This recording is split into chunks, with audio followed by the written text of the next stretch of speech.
우리 삶 속에는 때로는 이해할 수 없는 고난과 어려움이 닥치기도 합니다. 본문의 내용은 사실 우리가 잘 알고 있는 내용이죠. 매우 간단합니다. 흉년이 들었습니다. 나오미의 가족은 모압으로 이주했습니다. 근데 엘리멜렉이 죽었습니다. 두 아들 말론과 기료는 모압 여인인 룻과 오르바 결혼했습니다. 그리고 얼마 지나지 않아 두 아들 말론과 기료는 어떻게 됐죠? 죽었습니다. 이제 나오미 혼자 남게 된 것입니다. 성도님들께서 아시다시피 고대 이스라엘에서 가정의 여자가 혼자 남는다는 것은 이제 뭐예요? 더 이상 먹고 살 길이 없어졌다. 이제 밥 먹고 살 길이 없어졌다라는 뜻이죠. 지금 나오미의 상황을 살펴보면 엎친 데 덮친 격, 설산가상, 첩첩산중, 갈수록 태산이라는 표현이 아마 어울릴 것 같습니다. 참으로 기구한 인생입니다. 왜 나오미의 삶 속에 이런 고난과 어려움이 찾아왔을까요? 제가 여러 설교들을 찾아보니까 이에 대한 여러 가지 해석이 있습니다. 첫 번째로는 흉년이 든 것은 사사시대의 죄악 때문이다. 본문은 이렇게 시작하죠. 사사들이 치리하던 때에 그 땅에 흉년이 드니라. 사사들이 치리하던 때, 사사시대라고 하면 이스라엘 백성들이 타락했던 시대입니다. 룻기 바로 직전에 이스라엘의 행적을 보면 설교에 말할 수도 없을 정도로 끔찍하죠. 그래서 이스라엘의 흉년이 든 것은 이스라엘 백성의 죄악 때문이다 라는 해석입니다. 그럴 수도 그러지 않을 수도 있습니다. 성경에 보면 죄악으로 인해 기근 흉년이 찾아올 때가 있습니다. 대표적으로 아합 왕 때의 흉년이 그 예죠. 그러나 반면에 아무 이유 없이 찾아온 흉년이 있습니다. 대표적으로 아브라함이 그랬습니다. 하나님의 말씀에 순종하여 가나안 땅에 들어간 아브라함이 마주한 현실은 기근이었습니다.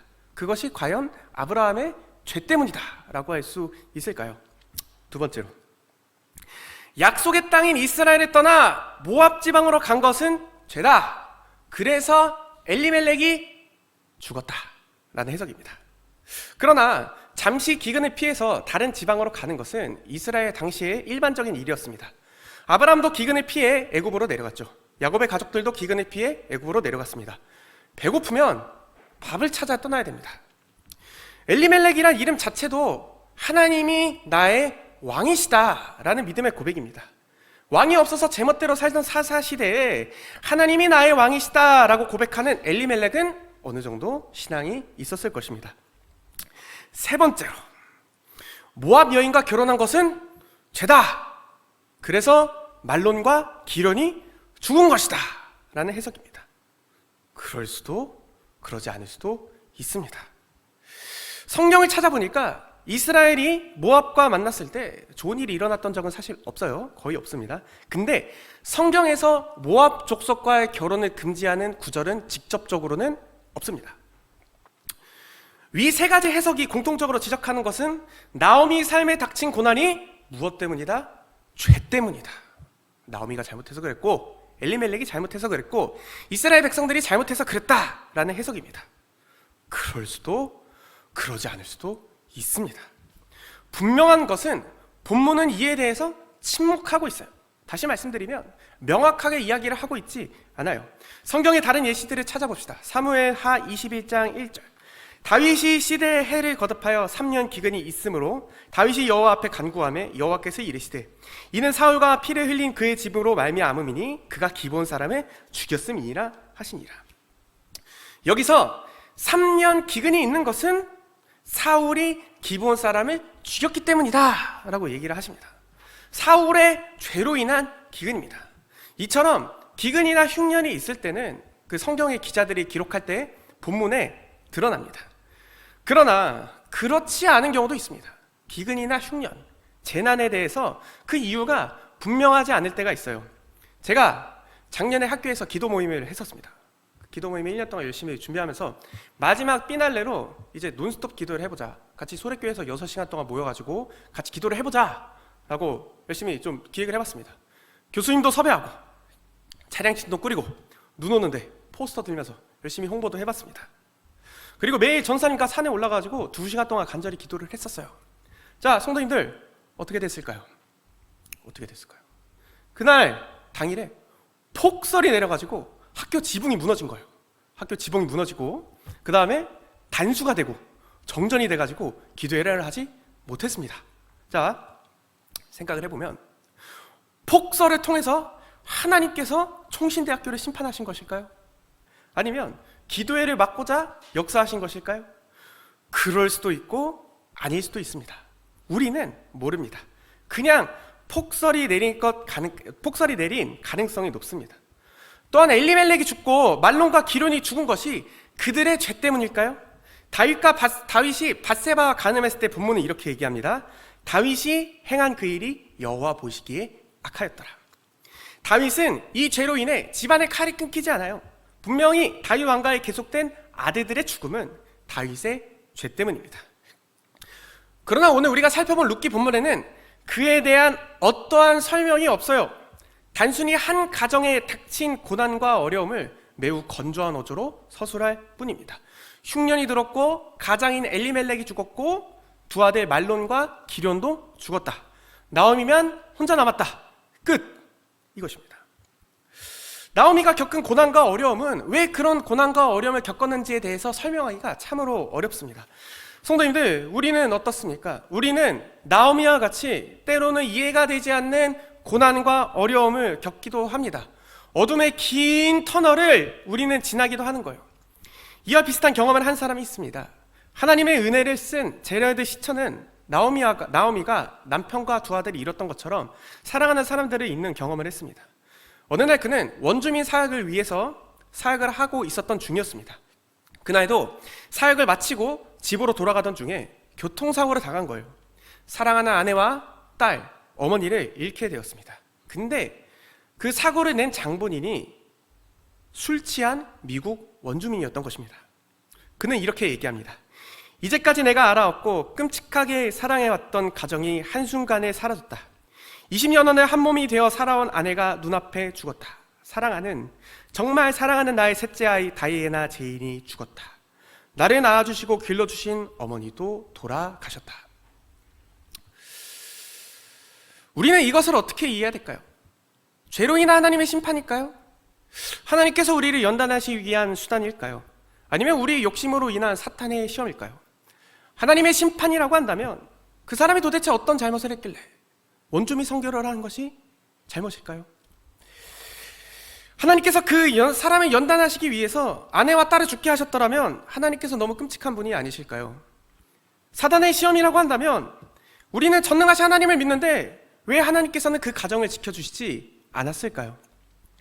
우리는 우리 인생 가운데서 때로는 이해할 수 없는 어둠의 긴 터널을 지나고는 합니다. 어떤 성도님들은 예기치 못한 질병으로 고통받습니다. 어떤 성도님들은 수십 년간 가정에 해결되지 않는 문제로 인해서 고통받습니다. 어떤 분들은 가난과 기근, 재난과 재해로 인해서 목숨을 잃습니다. 수많은 사람들이 나오미와 같이 또 제레드 시처와 같이 도무지 설명할 수도 없고 이해할 수도 없는 긴 어둠의 터널을 지나고 있습니다. 게다가 하나님께서는 본문에 등장하지도 않으세요. 내가 고통당할 때 하나님은 어디 계십니까? 라는 필립 얀시의 책 제목처럼 오늘 본문에서 나오미가 고통당할 때 하나님은 침묵하십니다. 우리도 비슷한 경험을 해보셨으리라 생각합니다. 하나님께서는 가장 하나님의 도움이 절실한 필요한 그 순간에 침묵하십니다. 부재하십니다. 그의 얼굴을 감추십니다.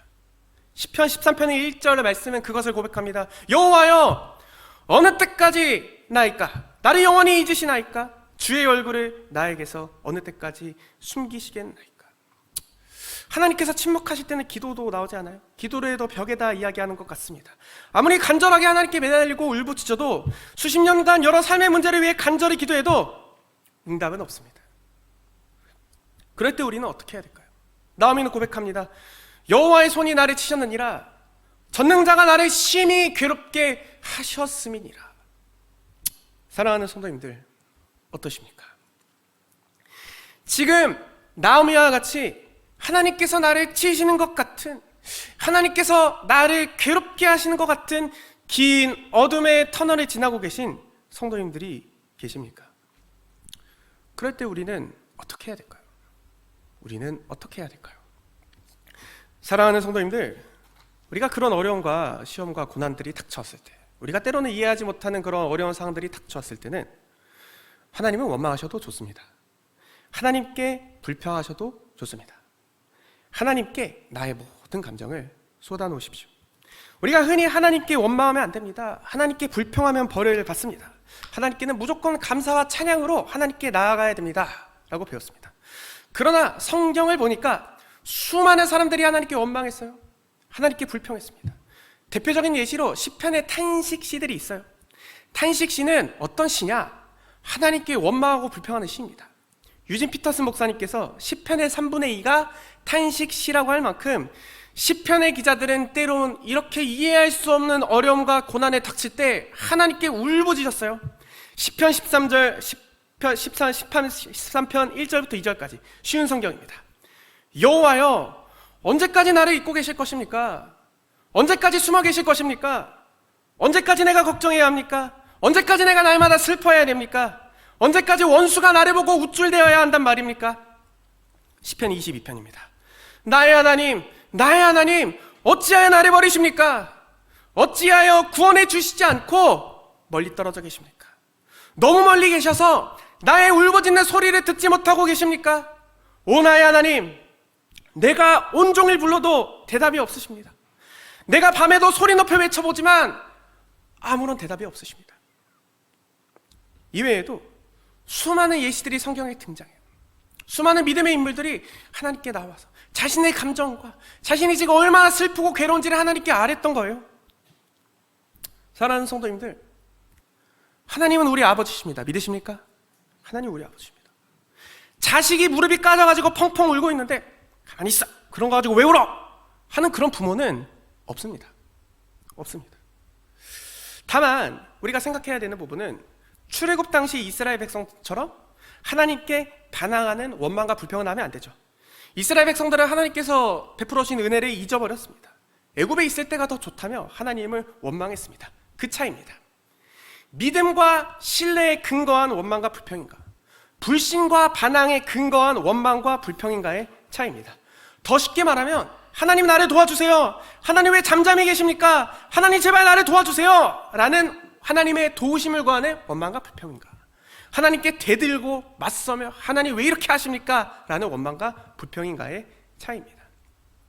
사랑하는 성도님들, 그러니 이해가 되지 않는 깊은 어둠의 긴 터널을 지나고 계신 성도님들이 계십니까?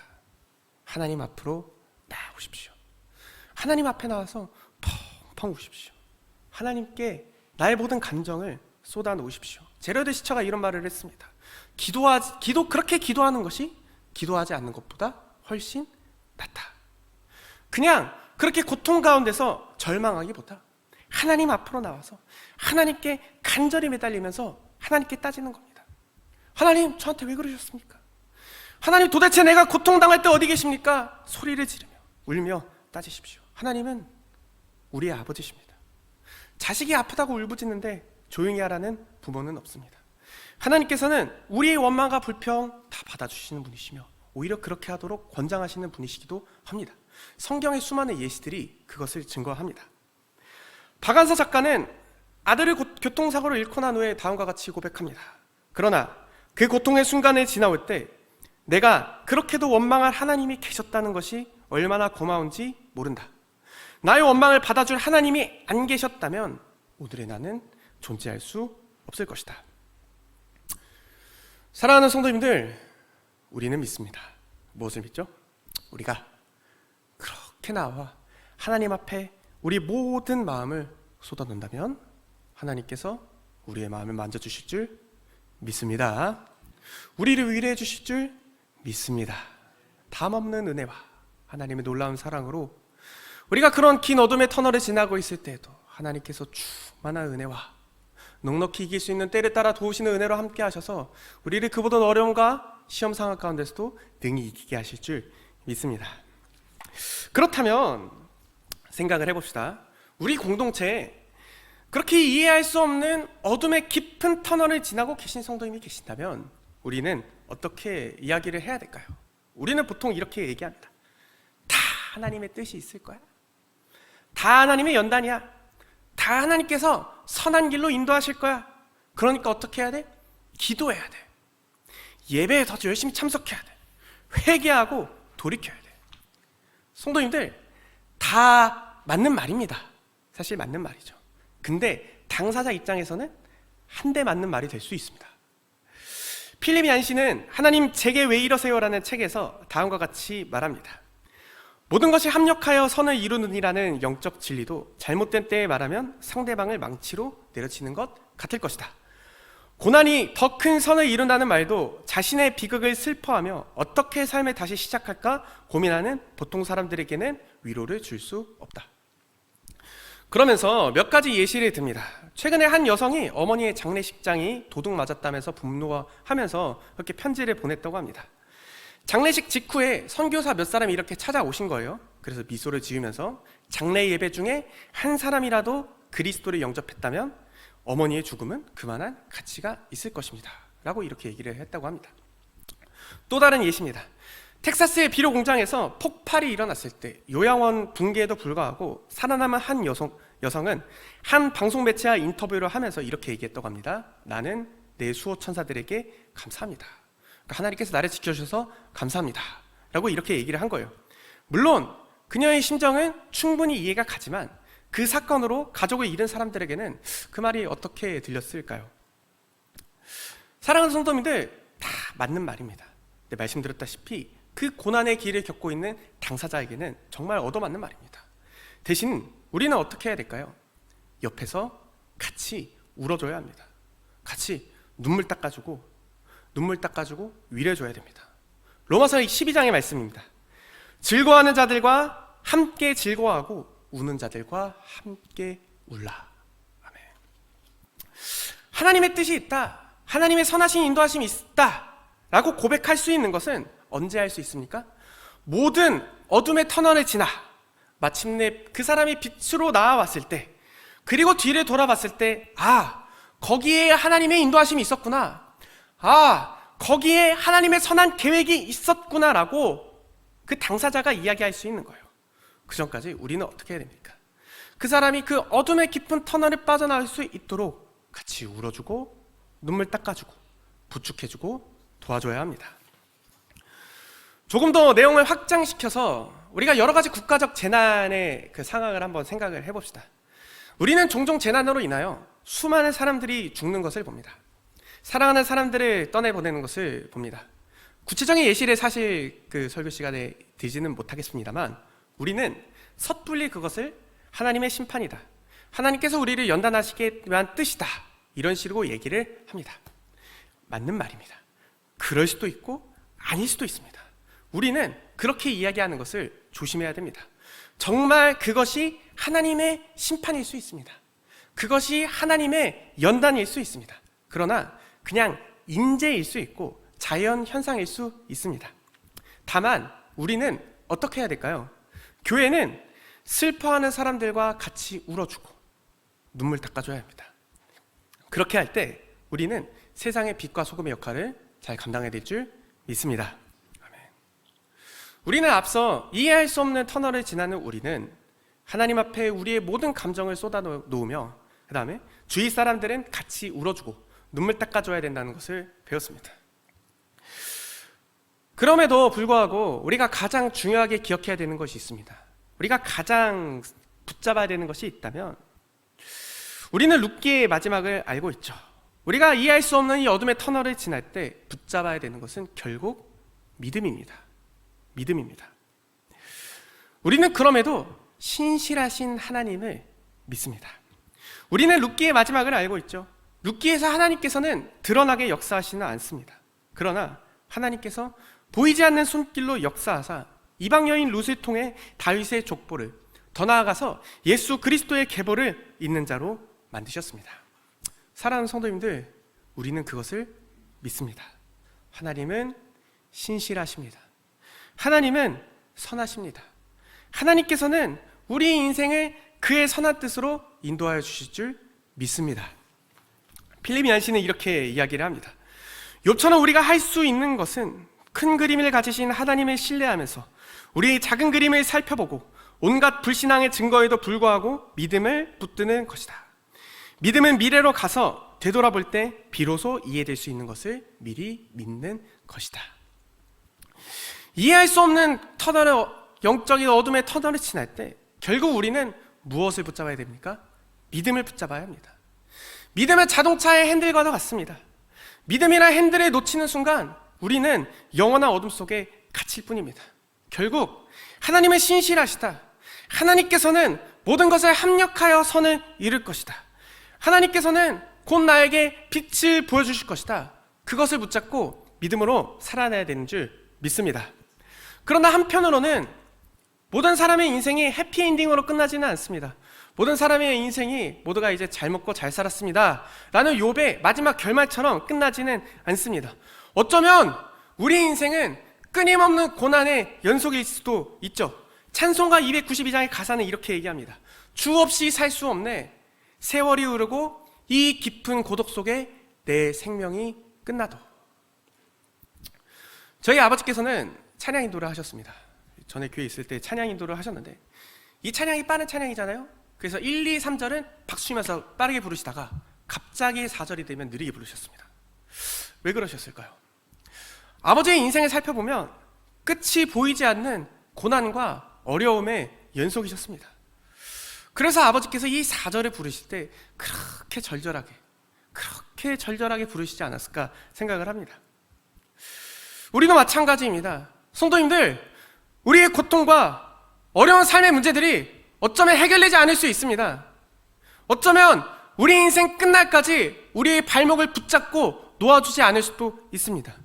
우리의 그런 영적인 어둠의 터널들이 끝이 보이지 않을 수도 있으나 우리가 붙드는 소망이 있다면, 우리가 간절하게 붙드는 소망이 있다면 후렴의 가사입니다. 사나운 풍랑일 때 날 지켜주시니 내 곁에 계신 주님 늘 힘이 됩니다. 내 곁에 계신 주님 늘 힘이 됩니다.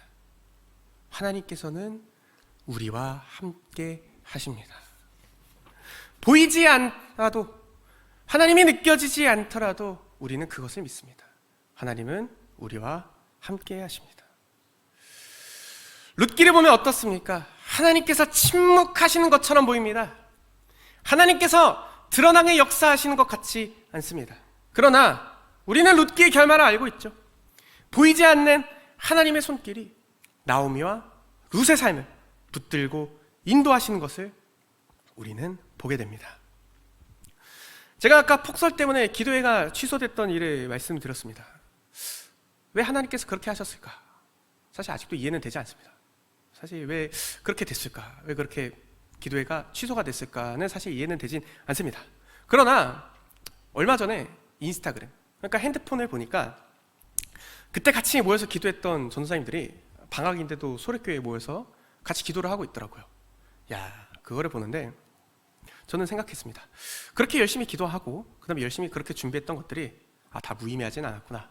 하나님의 선한 뜻과 하나님의 인도하심이 있었구나 라고 생각할 수 있게 되었습니다. 사랑하는 성도님들, 이해가 되지 않고 납득이 되지 않는 그런 인생의 어두운 순간들을 지날 때가 있습니다. 그렇다면 우리는 어떻게 해도 좋다고요? 하나님께 우리의 모든 감정을 쏟아놓고 하나님께 원망해도 좋습니다. 하나님께 불평하셔도 좋습니다. 그러나 우리는 믿음을 붙잡아야 됩니다. 믿음을 놓치면 안 됩니다. 믿음을 놓치고 하나님께서 행하실 일을 기대함으로 승리하시는 모든 성도님들의 삶 되시기를 소망합니다. 시편의 탄식시들은 하나님께 원망하고 불평합니다. 하나님 왜 이러십니까? 하나님 제가 고통당할 때 어디 계십니까? 하나님 왜 제 기도를 들어주지 않으십니까? 원망합니다만 마지막에는 하나님께서 역사하시고 하나님께서 일하실 소망으로 시편을 마무리합니다. 믿음을 붙잡습니다. 이렇게 고백합니다. 내 온 안에가 어찌하여 낙심하며 어찌하여 내 속에서 불안해하는가? 너는 하나님께 소망을 두라. 나는 그가 나타나 도우심으로 말미암아 내 하나님을 여전히 찬송하리로다. 아멘. 기도하시겠습니다. 하나님 아버지를 감사합니다. 하나님, 우리가 때로는 영혼의 깊은 어둠의 밤을 지날 때 아무도 나를 사랑하지 않는 것 같고 어떤 곳에도 기댈 수 없는 그런 깊은 밤을 지날 때 그래도 여전히 우리의 원망과 불평이 있더라도 모든 것을 들어주시며 우리와 함께 하시는 하나님을 믿습니다. 하나님, 우리가 때론 그런 이해가 되지 않고 납득이 되지 않는 그런 인생의 어려운 길을 지난다 할지라도 하나님, 우리와 함께하여 주시옵소서. 우리를 붙잡아 주시옵소서. 그리하여 그 긴 어둠의 터널을 지났을 때, 그리고 마침내 빛으로 나왔을 때, 하나님께서 인도하셨구나. 하나님께서 선한 길로 나를 붙잡으시고 인도하셨구나. 고백할 수 있는 우리의 인생길 될 수 있도록 주님 하나님 함께하여 주시옵소서. 감사드리며 거룩하신 예수 그리스도의 이름으로 기도합니다. 아멘.